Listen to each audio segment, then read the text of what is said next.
오늘 우리에게 주시는 하나님의 말씀은 민수기 16장 48절입니다.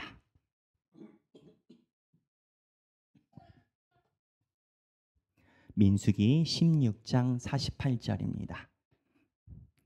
다 함께 봉독하시겠습니다. 죽은 자와 산 자 사이에 섰을 때 연병이 그치니라. 아멘. 이 말씀은 살아계신 하나님의 말씀입니다. 자, 오늘 본문은 위치가 어디냐? 모세와 아론에게 고라, 다단, 아비란, 온이 구테타를 일으켰습니다. 구테타를 일으키고 하나님이 그 구테타를 징벌하려고 땅을 열어서 250명을 땅 속에 묻어버리셨습니다.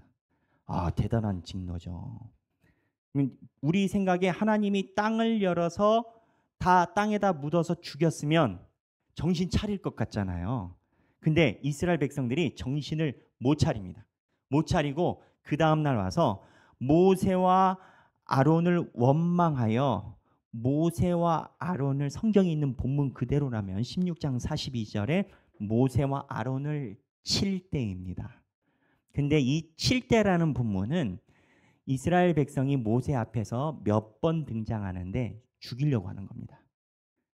모세와 아론을 죽이려고 할 때 하나님의 영이 진에 임해서 한 번에 하나님이 얘네들 다 죽여버리겠다고 앞에서부터 쫙 쓸어가시는 겁니다. 쓸어가는데 어떻게 쓸어가시냐?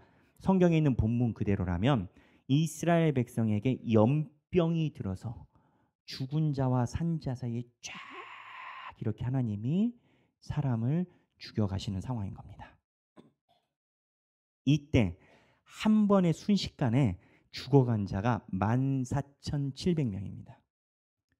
하나님이 화가 나서 이 이스라엘 백성들, 모세와 아론을 치는 이 사람들 다 죽여버리겠다고 하나님이 진노로 싹 쓸어갈 때 모세가 아론에게 얘기를 합니다. 향로를 가지고 서라. 빨리 속죄를 시켜야 된다. 모세가 이스라엘 백성들을 살리려고 그런 겁니다. 그때 아론이 모세의 이야기를 듣고 향로의 의미는 예배인 겁니다. 제사인 겁니다. 향로를 들고 아론이 딱 섰을 때, 아론이 이 죽은 자 앞에 섰을 때 아론 뒤에 있는 사람들이 다 살게 된 겁니다. 그래서 한번 영화라고 생각을 해보십시오. 여기에다가 그릇에다가 향로를 달아가지고 아론이 급히 뛰어나가서 그 자리에 딱 섰을 때 앞에 14,700명의 시신이 누워있고 뒤에 사람들이 겁에 질려서 살아있고, 이 장면인 겁니다. 이 장면인 겁니다. 여러분, 이때 아론의 마음이 어땠을까요? 아론의 마음이 어땠을까? 이게 보는 입장에 따라서 많이 달라질 거예요. 아론의 마음이 통쾌했을까? 왜냐하면 자기에 대해서 대항하는 사람들이니까. 아니면 어땠을까? 오늘 이거를 여러분들과 함께 살펴보려고 합니다. 왜냐하면 이 아론의 위치와 상황에 하나님이 보여주시는 메시지가 있어요. 누가 이 가운데 섰냐? 아론이 있었어요. 그래서 오늘 성경 본문에 이 아론의 마음을 우리가 살펴보며 하나님의 음성을 들으려고 합니다. 근데 아론이 이 본문에서 어떤 마음이었을까? 이거를 잘 보려면 전체적인 성경의 흐름을 봐야 돼요. 지금 오늘 성경 본문의 위치를 가져왔습니다. 하길 짝대기 띄워주시죠. 아유, 업그레이드 됐네요. 방송팀 1부 땐 요거 없었는데 날마다 우리 발전하는 우리 방송팀입니다. 감사합니다. 자, 여기 보면 이게 민수기예요. 여러분 BT 아시죠? 이제 누가 물어보더라고요. BT가 뭐냐고. 바이블 트레이닝 줄임말로 BT라고 하는데, 우리 하길교회는 우리는 새벽기도 없잖아요. 근데 새벽기도 하는 교회보다 더 열심으로 기도하고 말씀 보잖아요. 어떻게? 유튜브에 제가 날마다 한 장씩 강의를 하고 그 강의를 여러분들이 묵상하시고 목장에서 나누시죠. 그렇죠? 네. 네, 그래서 우리 교회가 굉장히 은혜로운 교회인데, 지금 민수기 전체 장인데, 자, 출애굽에서 저쪽에서 이집트를 탈출했단 말이에요. 탈출해가지고 출애굽기 32장에 금송아지 사건이 나옵니다. 금송아지. 그러고 나서 32장부터 40장까지 쭉 달려가면서 금송아지 사건으로 하나님이 다 없애버리려고 했는데 모세가 하나님께 간청해서 살려놨죠. 그리고 성막을 지었어요. 출애굽기 마지막에. 그러고 출애굽기가 끝났어요. 그러니까 출애굽하고 사고치고 금송아지 하나님이 용서해 주시고 성막 짓고, 그럼 성막 지었으니까 민수기 1에서 10장에 성막 출발 준비를 한 거예요. 그죠? 성막 출발 준비를 하고 11장에 이제 출발을 합니다. 하는데 출발하자마자 사고가 납니다. 무슨 사고가 나냐? 11장 초반에 하려고 할 때마다 언제나 그렇지만 불평을 엄청나게 합니다. 성경에 있는 그대로라면 악한 말을 하더라. 원인을 분석해내지 않아요. 왜냐하면 이거는 주변에서 일어난 일이니까 하나님이 이거를 징벌을 하셨다 표현만 있고, 끝난 줄 알았더니 11장에 또 음식 가지고 또 투덜투덜 합니다. 그래서 메추라기 열심히 먹다가 하나님이 메추라기로 재앙을 내리셨죠. 이게 11장. 그러니까 출발하자마자 뭐 볼은 뭐 못 준다고 이 투덜거림이 이스라엘 백성이 계속 있는 거예요. 근데 제가 이야기하려는 게 지금 여기서부터입니다. 지금 우리 본문은 16장이잖아요. 16장이잖아요. 여기 올 때까지 도대체 무슨 일이 있었길래 하나님이 다 죽여버리려고 하셨냐라는 거예요. 연병으로. 이 12장에 미리암과 아론이 모세에게 대항을 합니다. 굿수 여자 문제로. 이거에 대해서는 제가 메시지를 여러 번 전했으니까 아신다라고 생각을 하고, 이때 아론이 굿수 여자에 대해서 모세에게 대항을 했는데 성경 본문에 의하면 12장 여기에서 아론이 회개해요. 잘못했다 그래. 그래서 아론이 잘못했다 하면서 아론이 미리암까지 살려내죠. 그리고 13장에 왔는데 앞에 이런 사건이 있었으니까 그 민중이 제대로 되겠습니까? 가나안 땅에 정탐꾼을 보냈는데 투덜투덜한 거예요. 그러니까 다 배경이 있는 거예요. 정탐꾼이 하루아침에 투덜투덜 하겠어요? 여기서부터 투덜투덜하다 커진 거지. 그러다가 14장에 투덜투덜하니까 14장에 하나님이 너희들 다 가지 마. 너희들 아무도 못 들어가 가나안 땅. 그래서 14장에 1세대가 끝난 겁니다. 근데 민수기의 은혜가 비태하셔서 아시겠지만 예전에는요, 유명한 교부들도 민수기를 쪼가리 복음이라고 얘기를 했어요. 해석을 안 하려고 했어요. 너무 하나님의 백성들이 사고만 치는 거예요. 이걸 해석할 방법이 없고 좀 적당히 해야지. 계속 사고 치니까. 그런데 현대 신학자들은 원문을 더 철저히 봤는데 이 메시지가 하나님이 실패한 백성을 15장에서 다시 살리고 16장에 또 사고 치죠. 오늘 고라다다나비라는 사고 쳤는데 17장에 또 살리시고, 하나님만 약속 지키려고 하지 이스라엘 백성은 약속에 관심이 없어요. 하나님의 노력이 배어있는 게 민수기 아니겠어요. 근데 여기서 15장에 하나님이 회복하게끔 제사법을 알려주고 16장 오늘 본문으로 넘어왔단 말이에요. 근데 이 16장에 고라와 다단과 아비라몬이 모세와 아론에게 대항을 합니다. 그리고 오늘 이 연병 사건이 난 거 아니겠어요. 그런데 핵심 키워드는 사실은 모세는 그냥 얹힌 겁니다. 아론이 타겟이에요. 왜 아론이 타겟이냐? 향로를 가지고 누가 제사를 드릴 수 있느냐를 가지고 고라가 붙었기 때문인 겁니다. 그러니까 제가 우리 교회에 서재덕 교수님이 계시잖아요. 구약학, 제가 볼 땐 한국에서 손꼽는 교수님인데, 서재덕 교수님과 이거에 대해서 논의를 하니까 기본적으로 이스라엘 백성이 모세에 대해서는 기본 인식이, 성사학자들이 어떻게 보냐면 요즘 말로 넘사벽 넘어갈 수 없는 한계가 있다라고 인식을 하는데, 아론은 달랐다라는 거예요. 아론은. 그래서 여기서 고라다다나 아비라논을 보면 아론, 제사장권을 놓고 아론에게 대항을 합니다.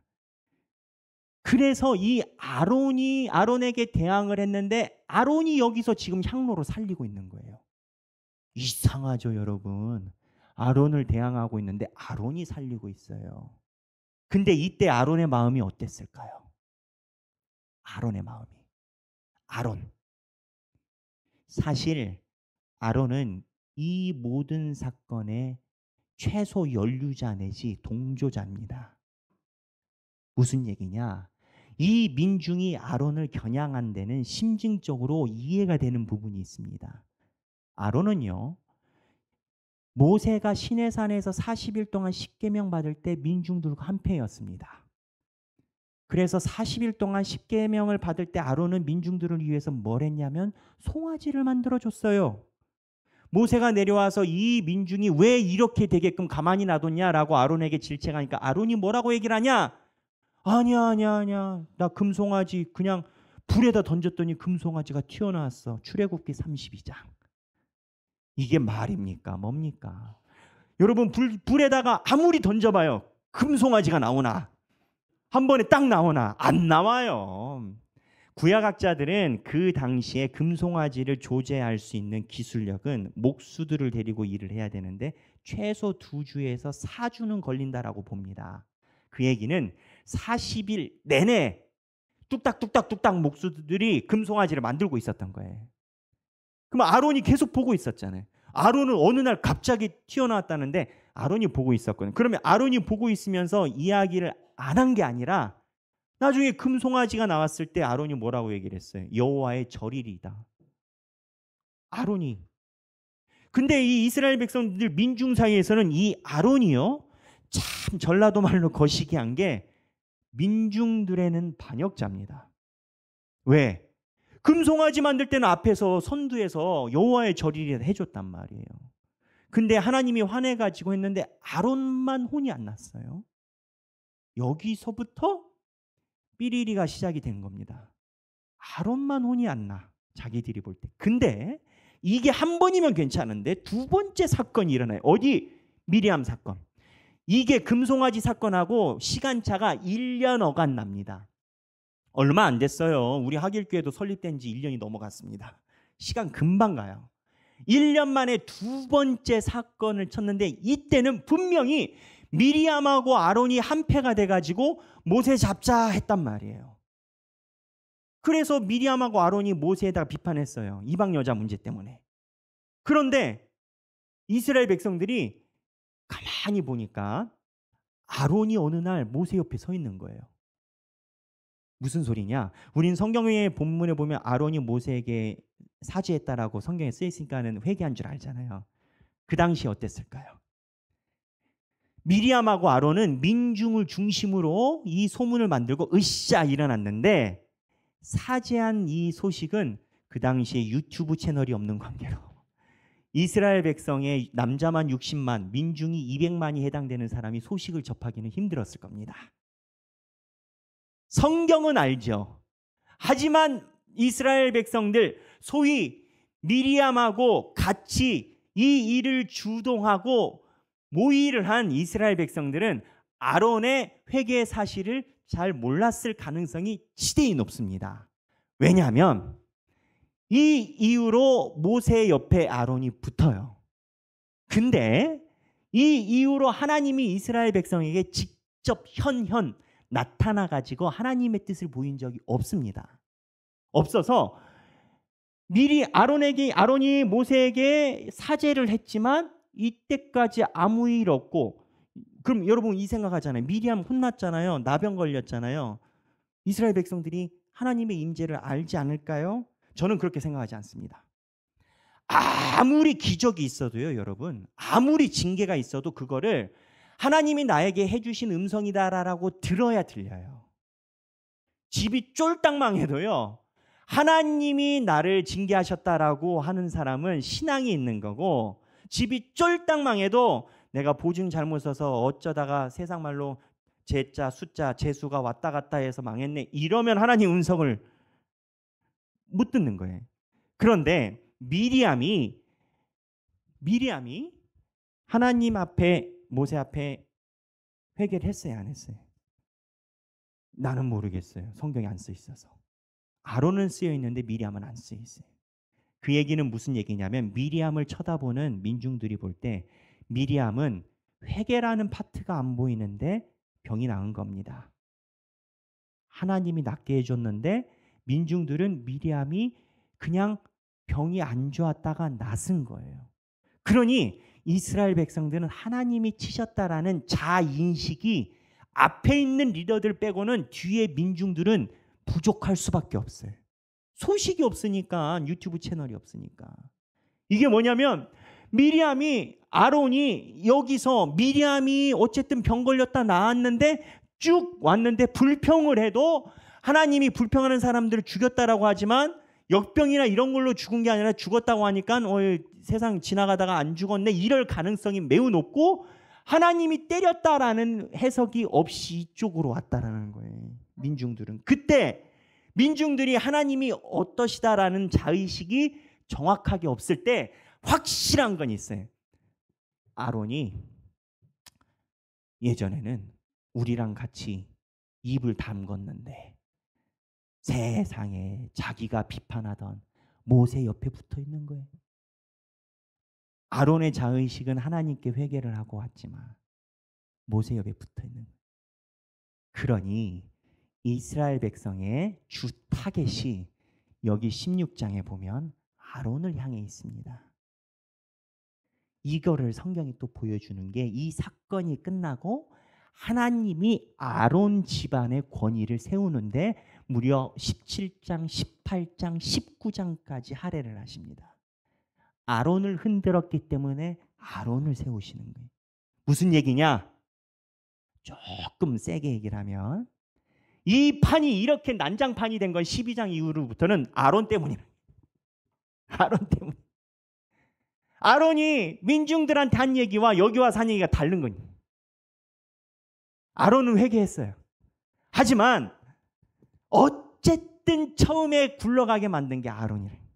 근데 민중들 입장에선 아니 저 아론 저 선생님이 금송아지 만들 때도 우리 편이더니 실컷 구스 여자로 미리암이랑 함께 모세 욕할 때는 같이 있더니 어느 순간부터 모세 옆에 붙어있는 거예요. 아론을 꼭 손을 봐야겠다. 이 얘기를 왜 하느냐? 아론이 향로를 가지고 이스라엘 백성들 앞에 나갔을 때 마음이 어땠을까요? 제가 만약에 아론이라면 저 사람들이 나를 목사로 인정하지 않는데 가서 설교하라는 것과 똑같습니다. 교인들이 나를 목사로 보지 않는데 목사가 설교를 하라고 하면 얼마나 힘들겠습니까, 여러분?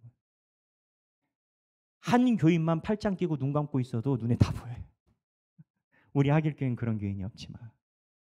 근데 전 회중이 나 하나 치려고 일어났는데 그 앞에 나가야 되는 아론의 마음이 어떻겠냐는 거예요. 절대 편하지 않았을 겁니다. 두 번째, 아론은요, 하나님 앞에 할 말이 없어요. 두 번이나 사고를 쳤어요. 하나님 앞에 할 말이 없어요. 지금 아론의 상황이 그래요. 그리고 이거에 대한 증명이 뭔지 아십니까, 여러분? 사실은 민수기에 잘 보면 1에서부터 10장에 보면 제사장 규례 때 아론이 아니라 누가 등장합니까? 아론의 아들 엘르아살이 등장해요. 그리고 실제적으로 16장에 이 놋 사건 이후에 뒷수습을 누가 하냐? 엘르아살이 합니다. 그리고 또 가서 17장부터 아론의 권위를 살려주려고 하나님이 지팡이 다 가져와. 니네 12개 다 가져와. 내가 누구를 선택했는지 보여줄게. 해가지고 아론 지팡이에다가 싹을 내시고 하나님이 내가 아론을 지명했다라고 하시지만 아론 자손이라고 하지 아론이라고 얘기하지 않아요. 무슨 얘기냐면 19장에 붉은암송이 할 때 이 규례법을 누가 받습니까? 아론입니까? 아론 아들 엘르아살입니까? 여기 엘르아살이 합니다. 저는 이게 너무 신기했어요. 그래서 우리 또 사랑하는 서 교수님과 얘기를 했는데 실제적으로 우리말로 표현하면 1장 이후에 아론이 실무 업무 배제가 된 겁니다. 이게 승계 과정이라고 하지만 아론이 아직 살아있는데 아들이 그 배경에는 추정컨대 두 번이나 이렇게 사고를 치셨으니 하나님이 아론의 권위가 아들에게 이양되게끔 하고 계신 상황인 겁니다. 무슨 얘기냐? 아론이요 오늘 향로를 가지고 앞에 나가요. 근데 본문을 잘 보세요. 하나님이 아론에게 나가라고 하지 않습니다. 모세가 아론에게 갖고 가라고 그래요. 하나님은 지금 16장에서 번개처럼 이스라엘 백성을 쓸어버리고 계신 상황인 겁니다. 어떤 병이 한 번에 14,700명이 죽을까요? 우리 인류 역사에선 천연두나 이런 병들이 있는데 눈에 보일 정도로 사람이 급사한다라고 치면 무슨 병인지 잘 모르겠습니다만 걸렸다 하면 바로 앞에 죽는 병인 거예요. 이게 한 명이 아니라 14,700명이 죽는데 이 14,700명이 죽는 과정에 향로를 들고 가라고 한 주체가 하나님이 아니에요. 왜냐하면 하나님은 여기서 지금 죽이고 계시니까. 모세가 아론 보고 가라고 했어요. 그러면 아론 입장에선 제가 아론이라면 하나님이 다 죽이시는데 하나님이 가라고 안 했는데 내가 향로를 들고 저 자리에 가면 나는 죽습니까? 안 죽습니까? 내가 저 향로를 들고 갔을 때 하나님이 하나님께 거역한 사람들을 죽이고 계신데 나는 죽으러 가는 겁니까? 살러 가는 겁니까? 아론이 하나도 남은 게 없다라는 거예요. 지금 아론의 상황이. 백성들도 아론을 믿지 못해요. 백성들이 아론을 사실은 16장에서 쳐서 죽이려고 했기 때문에 14,700명이 죽는 현장에 아론이 등장했을 때 아론을 죽이려 할지 안 그럴지 확신이 안 서요. 하나님은요. 12장 이후로 하나님이 아론을 부른 적이 없어요. 그리고 엘르아살이 준비하고 있는 걸 알고 있고 아론은. 근데 모세가 가래. 모세가 가라니까 순종해서 가긴 가는데 아론 입장에선 하나님마저 나를 버리시면 무슨 내용이냐? 아론은 지금 주 앞에서 주께 선 자로서 정말 실오라기 같은 붙어 있는 것이 하나도 없는 순전한 마음으로 주 앞에 서 있다는 상황이 그래. 근데 여러분 그거 아십니까? 이게 중요해요. 민수기는 이거를 거룩이라고 합니다. 우리는 거룩하면 무언가 윤리적으로 좋고 사람의 인격이 좋고 무언가 하나님 앞에 되어 있는 상태를 우리는 거룩이라고 생각하고 완성된 모습을 거룩이라고 생각하지만 사실 그거는 거룩이 뱉어내는 결과예요. 열매일 뿐이에요. 본질적인 핵심 방화세 거룩은 뭐냐면 주 앞에 서 있는 자인 겁니다. 오늘 본문에 죽은 자와 산 자 사이에 아론이 섰을 때 아론은 죽은 자와 산 자 사이에서 하나님 외에는 의지할 것이 아무것도 없는 거예요. 하나님마저도 나를 죽일 수 있는 하나님마저도 나를 죽일 수 있는 상황인 건 거예요. 소크라테스가 자기 아버지가 석공이었어요. 네, 이제 지도는 없어도 되겠습니다. 자기 아버지가 석공이었어요. 석공이 뭐냐면 조각해가지고 이렇게 상을 만드는 일이에요. 근데 이제 조각이라는 게 돌 석공이니까 돌을 쪼아서 하잖아요. 근데 석공이 돌을 붙여서 만들진 않잖아요. 소크라테스가 자기 아버지에게 물어봤대요. 소크라테스 유명하잖아요. 그 워딩 너 자신을 알라. 그거 요즘 말로 네 뭐를 알라 뭐 이렇게 얘기를 하는데 그게 소크라테스 학파 아니겠어요. 소크라테스가 아버지께 물어봤대요. 아버지 어떻게 해야 조각상이 살아있는 듯한 생기를 가질 수 있습니까? 그랬더니 소크라테스 아버지가 그랬대요. 네가 그 조각상의 모습을 상상하고 상상한 그 본 모습에 아닌 것을 다 떼내라. 그래야 생기가 살아난다. 하나님은 지금 아론에게 하나님을 바라보는 것 외에 나머지를 다 칼로 떼내시고 있는 겁니다. 조각상을 다 떼내듯이 그동안 아론이 사람을 의지하거나 무엇을 의지하거나 했었던 그 모습을 하나님이 조각상을 떼내듯이 아론에게 다 떼내고 있는 거예요. 근데 아론이 모든 것이 다 떨어지고 주 앞에 섰던 그 모습을 민수기는 거룩이라라고 이야기를 합니다. 저는 가끔 그 생각이에요. 저는 제가 잘났기 때문에, 제가 무언가 학식이 있기 때문에 하나님께 말씀을 전할 수 있는 기회가 있다라고 생각하지는 않아요. 여러분들 24시간을 하나님이 다 보고 계시다면 어느 누가 하나님 앞에 떳떳하겠어요? 하나님이 내 입에서 튀어나오는 말을 다 녹음한 파일을 갖고 계신다면 어느 누가 아론과 다를 사람이 누가 있겠냐고요. 근데 저는 그렇게 생각합니다. 내가 오늘 하나님께 칭찬받는 행동 하나라도 해야지. 내가 하나님이 원하시고 하나님이 누군가에게는 꼭 하고 싶은 행동을 내가 하나라도 해야지. 그래야 주님 볼 면목이 있지. 내가 일할 수 있는 기회를 하나님이 주신 것 자체가 감사한 거고, 나는 하나님께 온전히 다 갚아드리지 못하고 부족한 게 많은데 하나라도 얹힐 수 있는 기회를 주심이 얼마나 감사한지. 저는 설교할 때 그 생각을 해요. 저는 어려서부터 사람들이 그 얘기를 하더라고요. 말을 잘한대요. 설명을 잘한대요. 어쩌면 하나님이 저에게 주신 달란트 중에 하나이지 않겠어요. 제가 못하는 건 정말 많아요. 근데 감사한 건 하나님이 못하는 건 드러나지 않게 하시더라고요.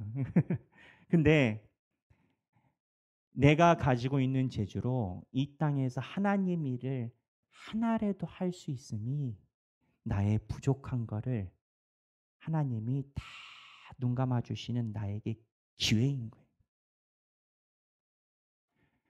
아론이 향로를 가지고 민중들 앞에 섰을 때 아론의 마음은 주 앞에서 벌거벗은 느낌이었을 겁니다. 아니, 생명을 잃는 느낌이었을 겁니다.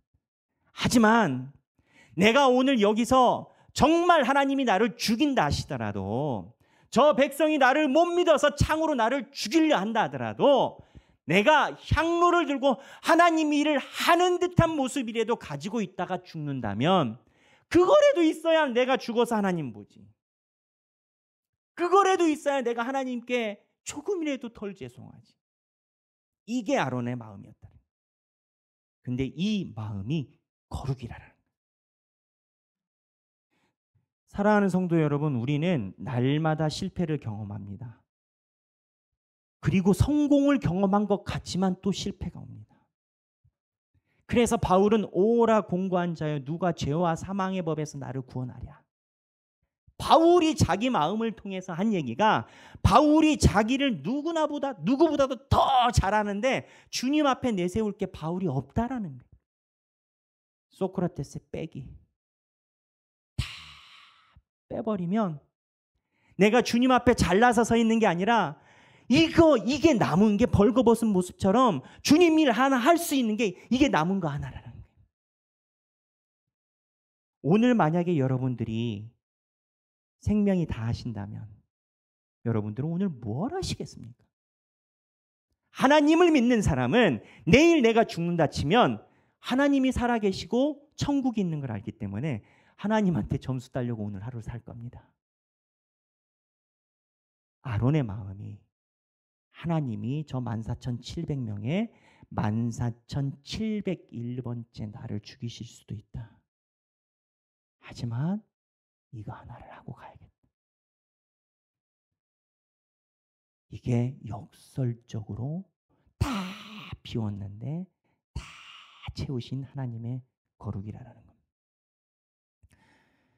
오늘 여러분들과 찬양하고 싶은 찬양이 있는데 주께와 엎드려 경배드림입니다. 근데 이 가사가 의미하는 바가 있어요.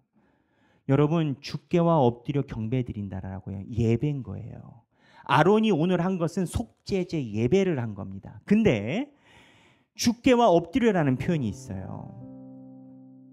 저는 찬양을 할 때마다 기독교에 대해서 눈을 뜨고 하나님의 성령으로 주님의 말씀을 볼 때마다 하나님 앞에 엎드린다는 표현, 하나님 앞에 손을 든다는 이 표현, 이거에 대해서 굉장히 좀 전라도 말로 거시기했습니다. 왜 꼭 그래야 하나? 부담스럽게. 근데 만약에 여러분이 어떤 사람에게 100억을 빌렸다가 100억을 못 죗값 받다면, 공교롭게 그게 사기가 됐다면 그 사람을 만날 때 여러분이 어떻게 하겠습니까? 알아서 고개가 숙여집니다. 그렇죠?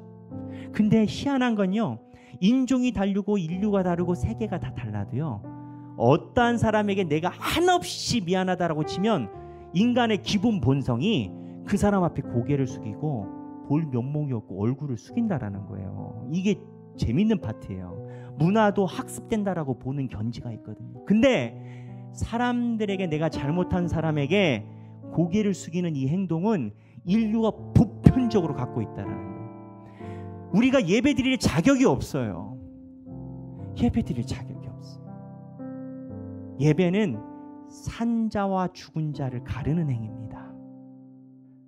대제사장이 지성소에 방울을 달고 들어갈 때 방울을 단 이유가 대제사장이 죽었는지 안 죽었는지 밖에서 확인하려고 방울을 달아요. 하나님이 향로로 우리를 살게끔 하지 않으시면 예배 드릴 때마다 우리는 생명이 날아가는 겁니다.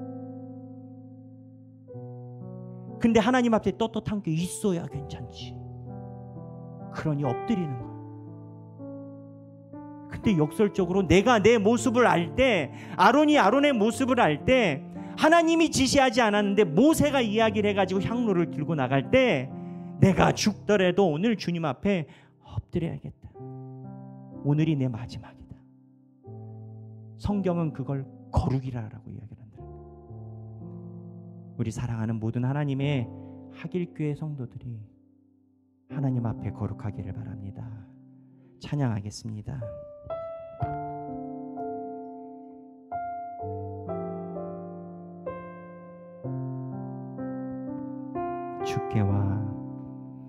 주께와 엎드려 경배드립니다.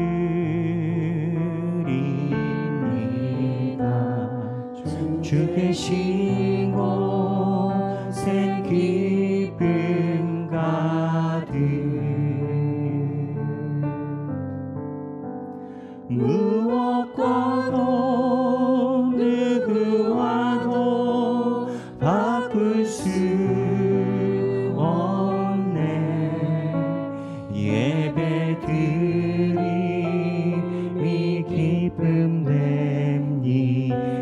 주께와 엎드려 주께와 엎드려 경배드립니다.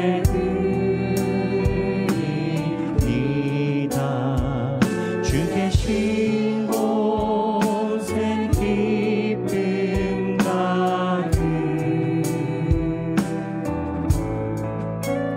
무엇과도 누구와도 바꿀 수 없네. 예배드림이 기쁨 됩니다. 주께와 엎드려 경배드립니다. 주께와 엎드려 경배드립니다. 주 계신 곳엔 기쁨 가득, 무엇과도 누구와도 바꿀 수 없네. 예배드림이 기쁨 됩니다. 우리 다시 한번 찬양하기 원합니다. 주께와 엎드려 경배드립니다. 주 계신 곳엔 기쁨 가득,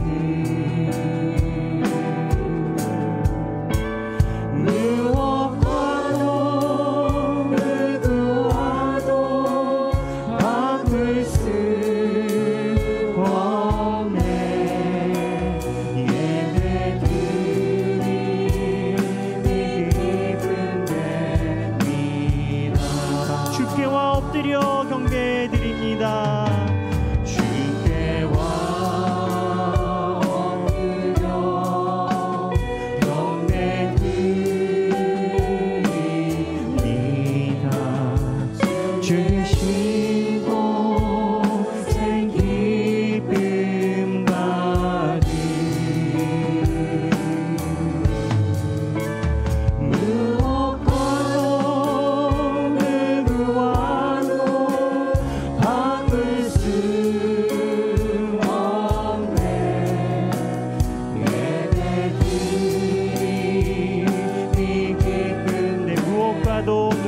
주시고 바꿀 수 없는 내 생애의 마지막 같은 예배 의혹하고 누구와도 바꿀 수 없네 예배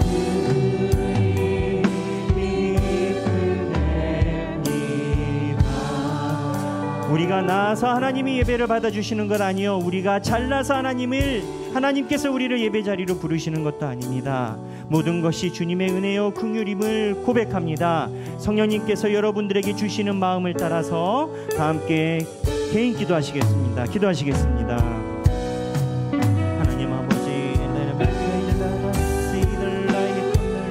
우리의 삶을 주옵소서. 아버지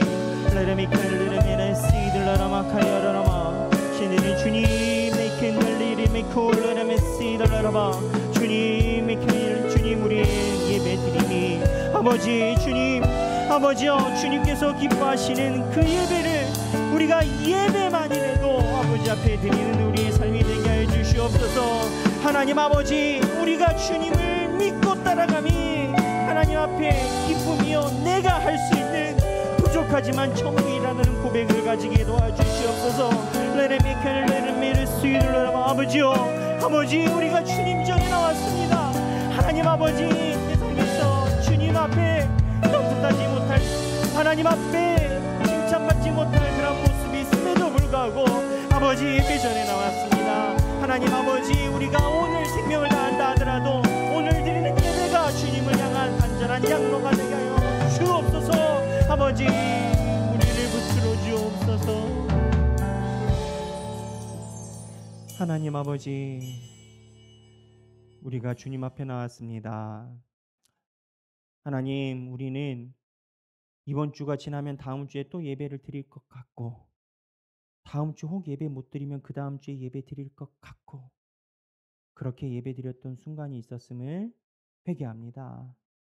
하나님 그러나 이 예배 순간에 나의 모든 것을 다 아시지만 아론의 모든 심리를 아시지만 성경에 기록하지 않으시고 다시 향로를 들게 하신 하나님의 그 긍휼하심을 우리가 바라보고 찬양합니다.